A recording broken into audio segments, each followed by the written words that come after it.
kawah Candra di muka ngagolak dulu bumi gonjang gancing langit kelap-kelap katon lir maesa gandrung cing horeng aya nu tapa kanca aya nu gentur tatapa hayang ngabogaan budak nyaeta Sempani Pandita Sempani utawi wiku Sempani ieu rek dibikin ka Sempani supaya eta Sempani boga budak ayeuna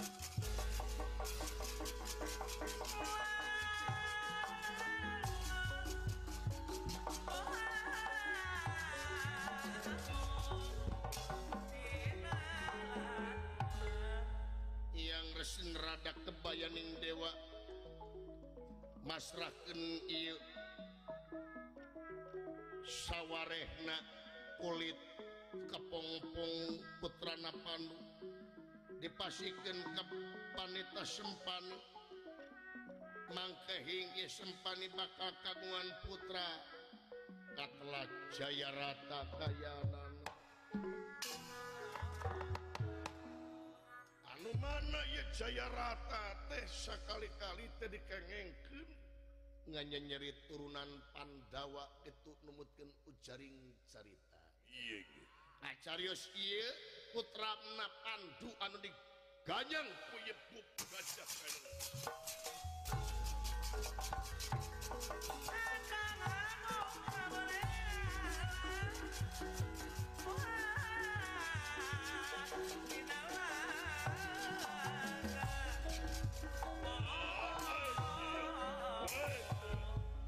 lila-lila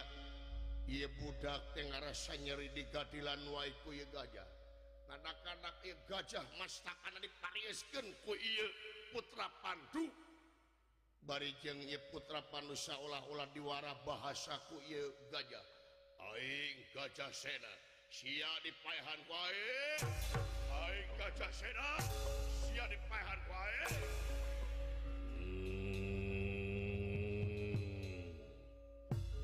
aing Gajah Sena sia dipaehan ku aing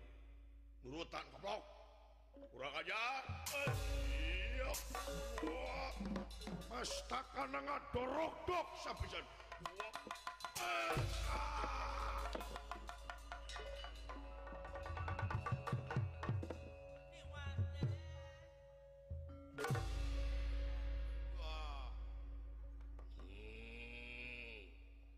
ieu putrana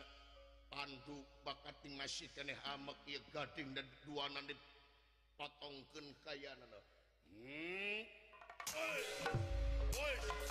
aing Gajah Sena sia dipaehan ku aing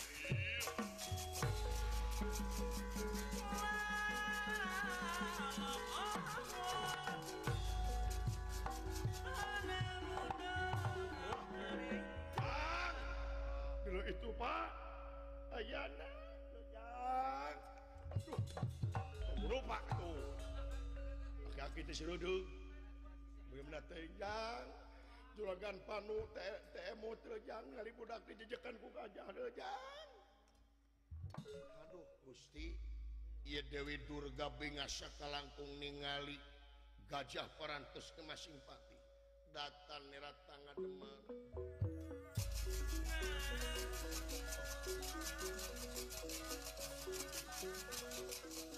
pangapunten aki datan nerat tangga demang ewuh manggul ngandana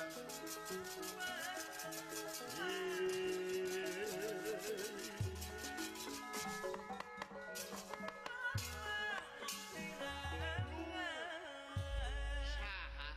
ngenakeun ngaran kaula Durga aki ari aki saha jisim abdi Semar leres nyun abdi Peri sia ngaku ngaran teh Peri abdi Dawala ulah bodi nama alus euy awewe teh euy nya mulus ke bodi nama kabodas kieu euy kan bae beungeut mah turubane ku anu ieu teh pikiran teh ulah ka mana karep sia teh jelema teh sage solehna pada naroskeun ari eta teh naon eta teh putra Pandu anu 12 tahun ka bulan ku kepongpong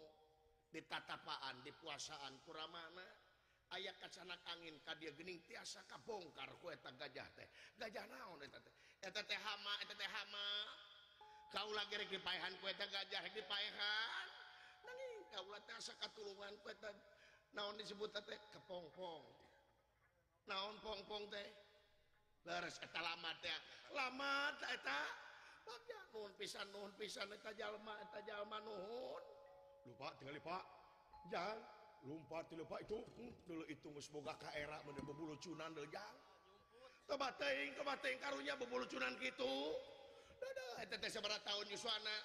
12 tahun mun sagede kitu awe ganyen ge ye heeh eta 12 tahun teh sagede kitu mun janggung gede nyeta eta teh ye dadah teuing beureun karunya tingali sanami teh Semar sabaraha nomor WA anjir bogohan ke bapak aing nih wah kacau aing kudu karunya urang tulungan urang bare baju eta urang bare baju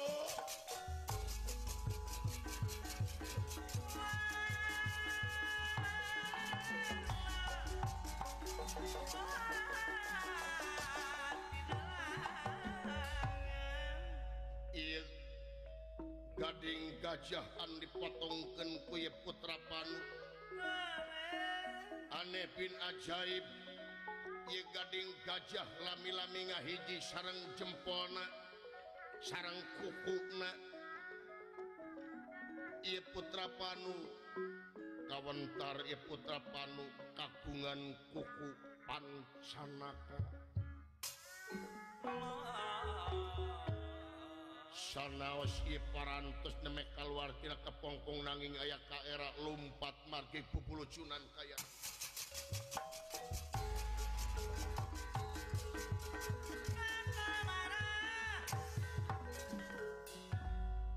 ya budak nyumput di satu kangen rungkun marjeng bubulucunan kayana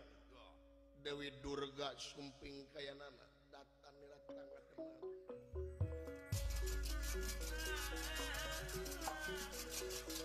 datan nirat tangga demang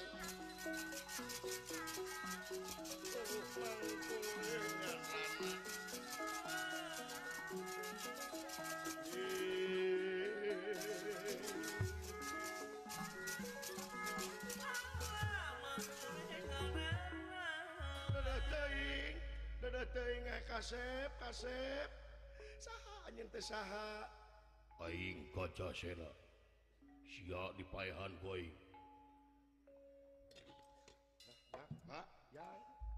nah ngomongna kasar lu aing kaca sena sia dipaehan ku aing dulu ujang sarua we jeung diwarah beureun tadi ku gajah deui heuh tah kayang teh sia teh diwarah teh ku lutung pan bapa lutungna ambiling wae sia eta teh saha Kakang Semar pun anak sun nah lain paehan goblok aing saha nyeun kaula gajah sena sia dipaehan wae dadah teuing ya budak teh ngomong nangan sakitu-kituna eueuh deui nu lain aing gajah sena sia dipaehan wae di dieu mimitina ibu putra Panu anu kawentar engke Bima bahasana kasar kasasama nanging ari hate nama bersih kayana kumaha tuh Kakang Semar geuning budak teh bisa naon-naon keun urang jian supaya bisa ngobrol we ngartoseun kana omongan urang hiji hirup hiji nu hirup hiji kahirupan gumulung jadi hiji kulit warung angen daru sinengul sok agan anjeun teh saha aing kaca sena ning anger acan goblok sia teh ai sia saha ngaran kaula teh Durga laras ai bapa aing saha eta nu tengah sanes